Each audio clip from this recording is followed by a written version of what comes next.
Tahimik ang gabi sa Maynila. Ang mga ilaw ng matataas na gusali ay tila mga bituing nakabitin sa lupa. Sa tuktok ng pinakamataas na building, nakatayo si Prince Elian de la Vega, ang kilalang bilyonaryong prinsipe. Tagapagmana ng isang lumang kaharian sa Europa pero piniling manirahan sa Pilipinas.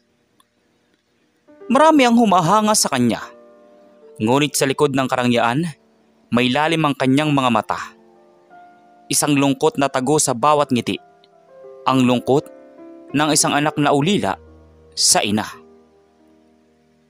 28 taon na siya. Ngunit araw-araw, dala pa rin niya ang alaala ng araw na nasunog ang sasakyan nilang mag-ina.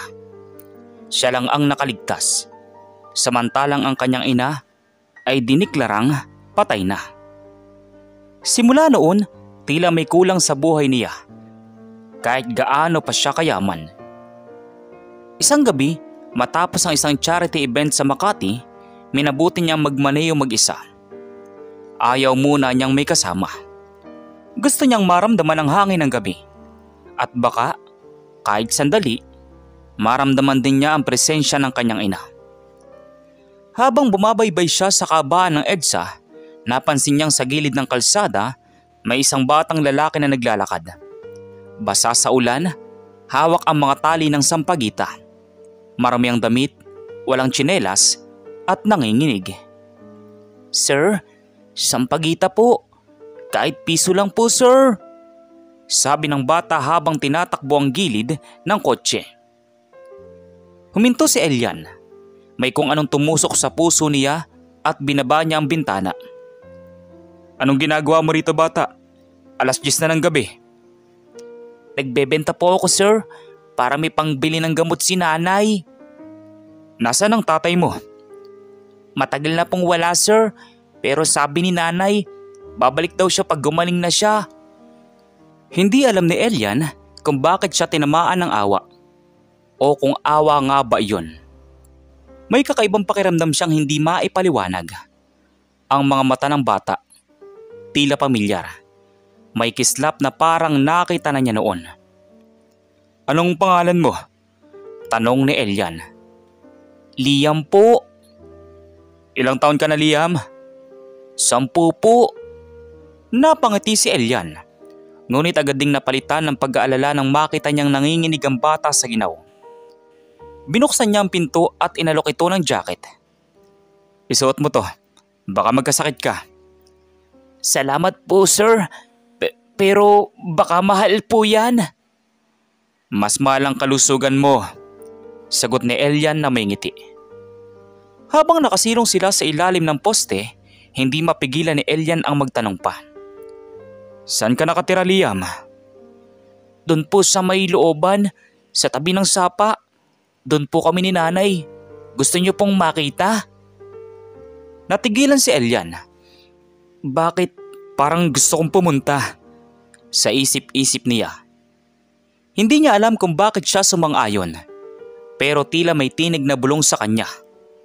"Sumama ka, anak." Kaya't sa gitna ng ulan, pinaandar niyang muli ang kotse. Habang nakasakay sa tabi niya si Liam, hawak pa rin ang mga sampagita. Pagdating nila sa looban, nagbago ang lahat. Mula sa mga magagarang ilaw ng syudad, pumasok sila sa isang makipot na iskinita. Puno ng putik, amoy usok at kanal. Ngunit sa kabila ng dilim, may mga ilaw pa rin kumikislap. Mga munting kandilang nakasindi sa bawat barong-barong. "Dito po kami, sir," sabi ni Liam habang tinuturo ang maliit na bahay na yari sa yero at kahoy. "Pasensya na po kung medyo magulo sa loob, pero mabait po si nanay. Gusto niyang kilalanin ng mga taong tumutulong sa akin."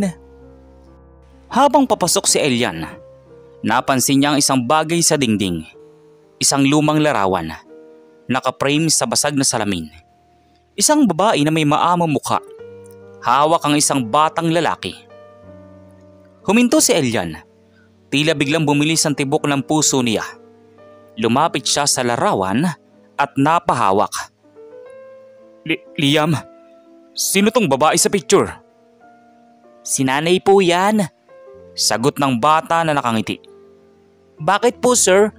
Kayo po ba? Kilala niyo siya? Hindi makasagot si Elian.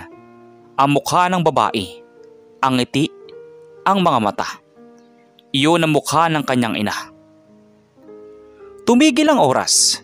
Ang bawat patak ng ulan ay parang kumakatok sa kanyang alaala. Hindi siya maaaring magkamali. Ilang beses na niyang tinitigan ang mukha ng ina niya sa mga lumang litrato at ito iyon. Pero imposible. Paano mangyayari? Liam, mahina niyang tanong. Nasaan ang nanay mo ngayon? Nasa loob po sir. Natutulog po siya. May sakit po kasi. Pero lagi niya pong sinasabi, darating daw yung taong matagal na niyang hinihintay. Ano raw pangalan ng taong yon? Elian po. Sagot ng bata, walang alinlangan. Para bang tinamaan ng kidlat si Elian. Napatitig siya kay Liam at halos mapaatras sa pagkagulat. Anong sabi mo? Elian po, sabi ni nanay. Pag dumating si Elian, hindi na siya mag-iisa.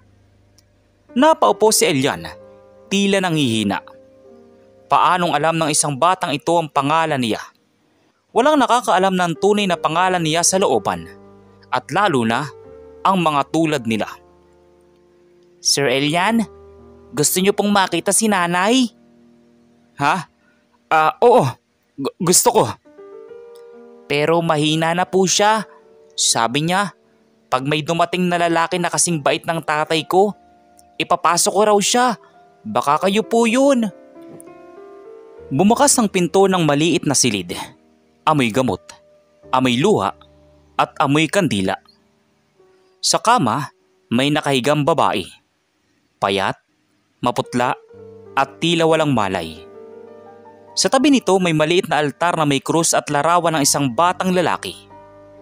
Lumapit si Elian ng dahan-dahan, habang ang puso niya ay kumakabog ng malakas. Habang papalapit siya, nakaramdam siya ng malamig na hangin. Ang babae, bagyang iminulat ang mga mata.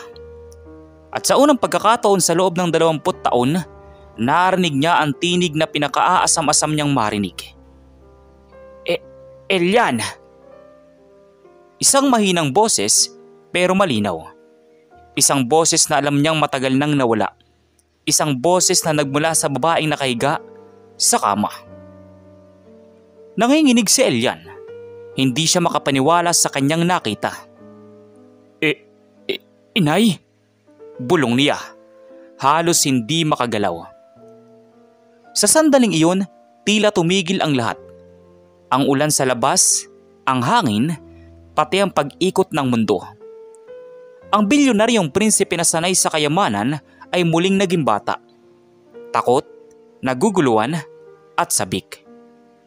Hindi niya alam kung milagro ba ito o isang panaginip. Pero isang bagay ang sigurado. Ang batang vendor na si Liam ang naging tulay ng himala. Tahimik si Elian habang nakatayo sa harap ng babaeng nakahiga. Ang isip niya'y magulo. Paano mangyayari ito? Ang inang matagal nang namatay, ngayon narito sa harap niya. Humihinga, nakatingin at tinatawag ang pangalan niya. Elian! Mahinang sabi ng babae. Halos paus na ang boses. Anak, ikaw ba yan? Inay, ikaw ba talaga ito? Nanginginig na tanong ni Elian. Oo anak, hindi ako patay. Niligtas ako ng isang matandang manggagamot sa bundok. Pero matagal bago ako tuluyang nakabangon. Nawalan ako ng alaala. Nang maalala ko na ang lahat, huli na. Nabalitaan kong naging bilyonaryo ka na. Napatitig si Elian sa kanyang ina. Ang bawat linya sa mukha nito ay puno ng kwento. May mga luha sa gilid ng mata. Ngunit may ngitiring nakakubli sa labi. Inay, pero paano ka napunta rito? At si Liam, anak mo ba siya? Ngumiti ang babae, marahan. Hindi. Inampon ko siya. Natagpuan ko siya sa lansangan. Halos patay na sa gutom. Naawa ako, anak. Baka iyon ang dahilan kung bakit pinabalik ako ng langit. Para tulungan siya. Napayoko si Elian. Hindi niya maipaliwanag ang nararamdaman niya. Parang may bahaging napuno sa puso niyang matagal nang hungkag. Lumapit siya at tinawakan ang kamay ng ina. Inay, kung alam mo lang kung gaano kita hinanap. Ilang taon akong nagdasal na sana, kahit sa panaginip man lang, muli kitang makita. Narinig ko yun, anak. Tugon ng ina. Kaya nga siguro nagtagpo tayo muli. Sa gilid ng kwarto, nakatayo si Liam. Tahimik lang, pero nakangiti. Ang batang vendor na naging tulay ng milagro ay tila hindi alam kung anong gagawin. Lumapit siya at marahang nagsalita. Sir Elian, salamat po. Matagal ko nang gustong makita si nanay na masaya. Kanina po, nung narinig niyang may lalaking dumating, bigla siyang nagising. Lumapit si Elian sa bata at tinaplos ang ulo nito. Salamat din sa iyo, Liam. Kung hindi dahil sa iyo, hindi ko makikita si inay. Ngunit bago pa man siya makapagsalita pa, biglang nanghina ang babae. Anak, huwag ka munang aalis ha. Matagal na kitang gustong ayain, pero ngayon lang kita nahanap. Gusto kong sabay tayong kumain, parang dati. Tumulo ang luha ni Elian. Matagal na siyang hindi tinawag na anak. At ngayong narinig niya muli, tila bumalik siya sa pagkabata. Siyempre, inay. Hindi ako aalis. Dito muna ako. Lumipas ang ilang oras habang si Liam may abala sa pagluluto ng lugaw sa labas ng bahay. Tahimik na nagkukwentuhan ng mag-ina. Isinalaysay ng babae kung paano siya nakaligtas sa aksidente. May tumulong sa akin noon. Isang matandang lalaki na manghihilot sa probinsya. Dinala niya ako sa bundok. Matagal akong walang alaala, Elian. Akala ko'y patay ka na rin.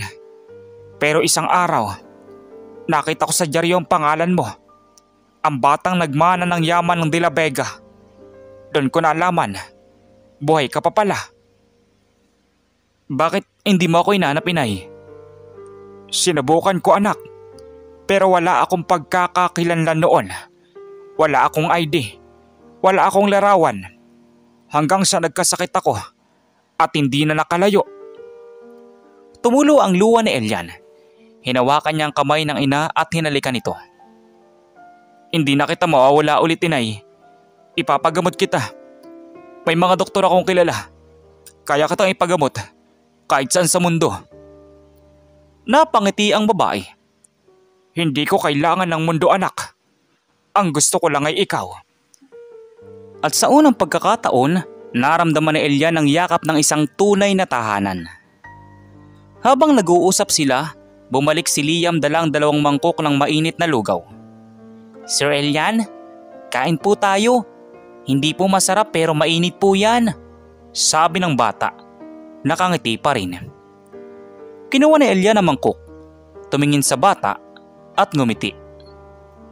Ito na yata ang pinakamasarap na lugaw na kakainin ko, aniya. Magkakasabay silang kumain. Isang bilyonaryo, isang batang vendor, at isang inang muling nabuhay sa pagmamahal. Ngunit sa likod ng ngiti ni Elian, may kaba pa rin sa puso niya. Bakit tila may mga tanong pa ring walang kasagutan? Pagkatapos kumain, tinulungan ni Elian si Liam magligpit. Habang inaayos ang mga pinggan, napansin niya ang ilang lumang sulat sa gilid ng mesa. Mga lumang sobre na parang matagal nang nakatago. Kinuha niya ang isa. Nakasulat sa ibabaw, para kay Elian, kung sakaling matagpuan mo ko. Dahil doon ay kinabahan siya. Dahan-dahan niyang binuksan ang sobre. Sa loob, isang lumang larawan ng bata. Siya mismo noong 8 taong gulang pa lamang siya. Suot ang uniforme sa paaralan nila noon. At sa likod ng larawan, may nakasulat pa. Anak, kung darating ang araw na magkita tayo muli, gusto kong malaman mong hindi ko piniling iwan ka. Pinaglaban kita sa abot ng makakaya. Huwag mong hayaan ang kayamanan ng pumalit sa puso mo. Ang tunay na yaman ay ang pagmamahal. Natahimik si Elian. Ilang sandali siyang nakatulala bago marahang pumatak ang luha. Inay, lahat ng to, hinintay ko. Lumapit ang babae at tinawakan ang pisngi ng anak. At ngayon anak, nandito na ako. Habang papalubog ang araw, sinilip ni Liam ang langit. Sir Elian, ang ganda po ng langit no? Parang may mga bituin kahit hindi pa gabi. Ngumiti naman si Elian. Oo Liam, baka dahil masaya ang langit ngayon. Lumapit si Liam sa kanyang nanay at inabot ang kamay nito. Nanay, sabi niyo dati, pag nakita niyo si Sir Elian, may himala raw na mangyayari. Yun na po ba yun? Ngumiti ang babae at mahinang natawa. Oo anak, eto na ang himala. Ngunit sa kabila ng saya, naramdaman ni Elian na hindi magandang lagay ng ina. Mahina ang paghinga nito. Inay, tatawag ako ng doktor bukas. Huwag ka mag-alala. Lahat ng kailangan mo, ibibigay ko. Tumangulang naman ang babae. Sige anak, pero ngayon, pahinga muna ako.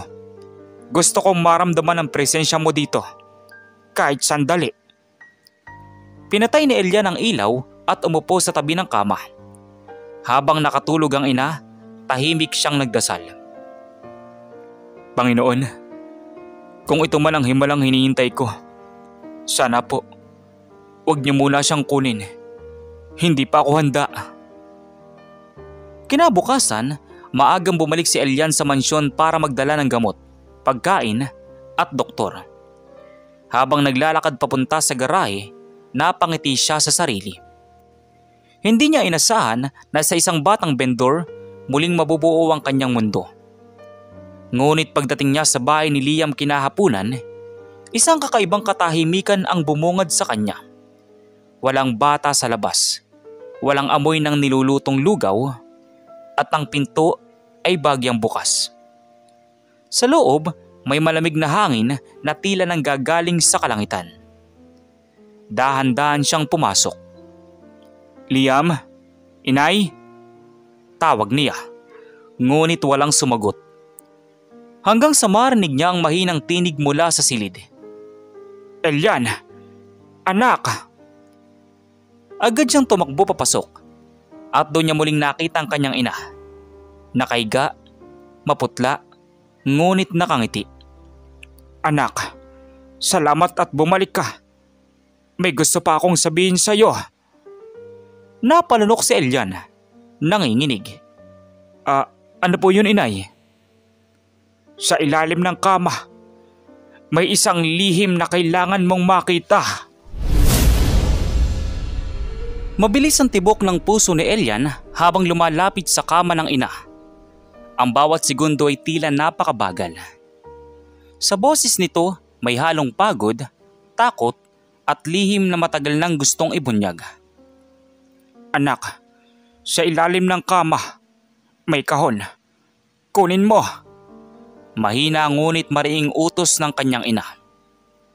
Agad siyang lumuhod, sinilip ang ilalim ng kama. At naroon nga, isang lumang kahon na kahoy, may ukit na mga bulaklak sa gilid. Dahan-dahan niyang hinila palabas. Mabigat, parang matagal nang nakatago. Ano to inay? Buksan mo anak, nasa loob ang sagot sa lahat ng tanong mo. Kinutuban si Elian, pero sinunod niya ang ina. Binuksan niya ang takip at bumungad sa kanya ang mga lumang sulat, larawan at isang kwintas na may bilog na pendant na ginto. Nanginginig ang kamay niya nang hawakan iyon. Ito ang suot mo nung bata ka pa? Bulong niya. Oo anak, sagot ng ina. At may dahilan kung bakit ko yun itinago.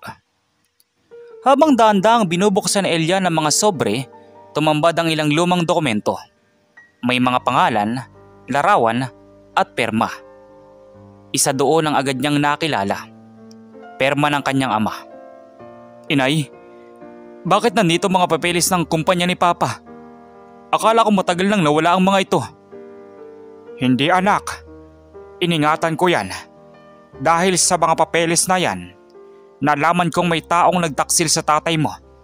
Siyang dahilan ng aksidente natin. Nanlaki ang mga mata ni Elian. Ano? Sino? Si Mateo Cruz. Sagot ng ina. Ang dating kaibigan ng iyong ama. Ginawa niyang aksidente ang lahat. Gusto niyang mapa sa kanya ang kumpanya.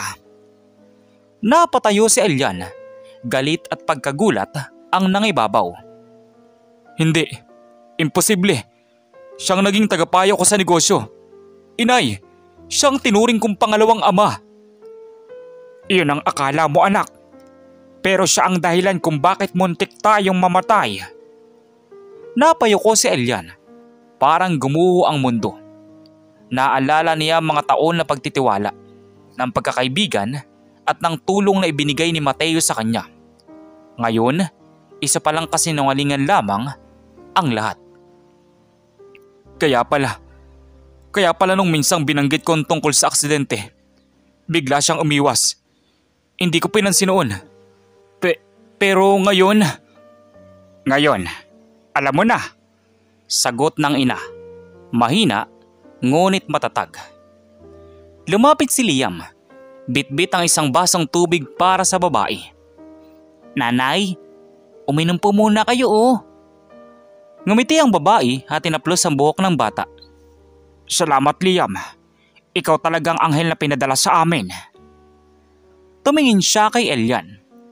Anak, huwag kang magpapatukso sa galit. Ang katotohanan, hindi ibinibigay para magiganti, kundi para magpalaya. Tahimik si Elian. Nakayuko. Hawak pa rin ang kwintas. Paano ko mapapatawad ang taong pumatay sa inyo? Hindi mo kailangang patawarin agad anak. Pero wag mong hayaang sirain ka ng galit. Iyon ang tunay na pagkatalo. Lumipas ang ilang minuto habang tahimik silang tatlo sa loob ng maliit na bahay. May biglang kumatok sa pinto. 3 sunod-sunod na malalakas na katok. Sino yun? Tanong ni Elian. Ako to, si Mateo. Malalim na boses mula sa labas. Nanigas si Elian. Hindi siya makapaniwala. Si Mateo? Bulong niya. Paanong alam niya kung nasaan ako? Dahan-dahan siyang lumapit sa bintana. Sa labas, nakita niya si Mateo. Nakaitim na Amerikana, basa sa ulan. May kasamang 2 lalaking nakaitim din. Hindi ito karaniwang pagbisita. Elian! Sigaw ni Mateo. Akala mo ba hindi kita matatagpuan? Halika! Kailangan nating mag-usap. Hinawakan ni Liam ang braso ni Elian. Takot sa mukha. Sir, wag po kayong lalabas. Anak, sabi ng ina, huwag kang lalapit sa kanya. Papanganib yan. Ngunit bago pa man makapagpasya si Elian, pumasok si Mateo sa pinto. Marahas, basang-basa, pero matatag. Kaya pala bigla kang nawala sa opisina. Sabi nito, malamig ang tono. May tinatagong sekreto pala dito. Mateo, mariing sabi ni Elian. Sabihin mo sa akin, totoo bang ikaw ang may kagagawa ng aksidente namin? Kung ano man ang alam mo, wala kang patunay. Ngisi ni Mateo. At kung gusto mong malaman ng totoo, baka gusto mo ring malaman na hindi yan ang tunay mong ina. Nanlaki ang mga mata ni Elian. Anong ibig mong sabihin? Ngumisi si Mateo at lumingon sa babae sa kama. Sige, sabihin mo sa kanya. Sino ka talaga? Tahimik ang silid. Ang babae nanginginig. Anak, mahinang tinig. Ako pa rin ito.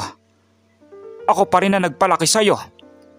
Pero may bahaging totoo sa sinabi niya. Lumapit si Elian, gulong-gulo.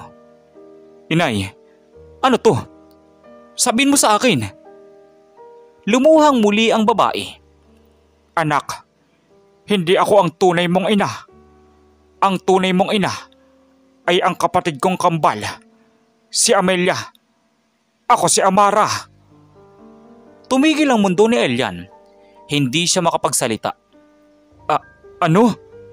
Bulong niya. Noong nagkaroon ng aksidente, si Amelia ang kasama mo. Ngunit siyang namatay. Ako ang naligtas. Pero dahil pareho kami ng mukha, akong pinaniwala ang patay. At mula noon, ako nang nag-alaga sa iyo.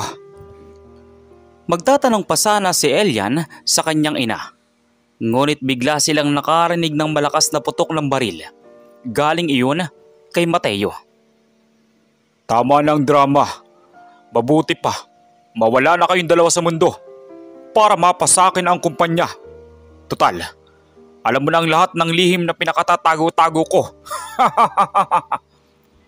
Napakasama mo, Mateo. Tandaan mo, mabubulok ka sa kulungan. Sigaw ni Elian. Bago ako mabulok sa kulungan, ikaw munang unang mabubulok sa libingan. Lumapit si Mateo kay Elian at tinutukan ito sa ulo. Ngunit mabilis na naagaw ni Elian ang baril at nabaliktad ang sitwasyon. Sige, subukan niyong magpaputok. Tutuluyan ko ang amo niyo. Matapang na sabi ni Elian. Ibaba niyo ang baril niyo. Bilis! Dali-daling binaba ng mga lalaki ang baril nila at agad na kinuha ni Elian. Maya-maya pa ay may tinawagan siya mula telepono. At ilang minuto lang ang lumipas ay nakarinig sila ng malakas na busina ng pulis. Magtatangka pa sanang tumakas ang mga lalaki, ngunit huli na ang lahat. Dahil nasa lubong nila ang mga pulis at agad silang naaresto. Samantalang si Mateo ay agad ding pinusasan. Makalipas ang ilang araw, tuluyang napatawan ng pagkakabilanggo si Mateo dahil sa napatunayan na kasalanan niyang ginawa. Simula noon, naging payapa na ang buhay ni Elian at ng taong nagpalaki sa kanya. Hindi man ito ang tunay niyang magulang, pero ramdam niya ang tunay na pagmamahal na binibigay sa kanya ng kanyang tinuring na ina. Kayo, ano pong masasabi niyo sa kwento natin ngayon? At kung ano mga aral po ang mga natutunan ninyo? Maaari niyo po bang i-comment dun sa baba dun sa comment section para muli ko pong mabasa? So once again, inuulit ko pong muli. Ako po si Tamoxki TV. Kita-kita po tayong muli sa mga susunod pa nating maraming mga video. Thank you and God bless you all. Peace out.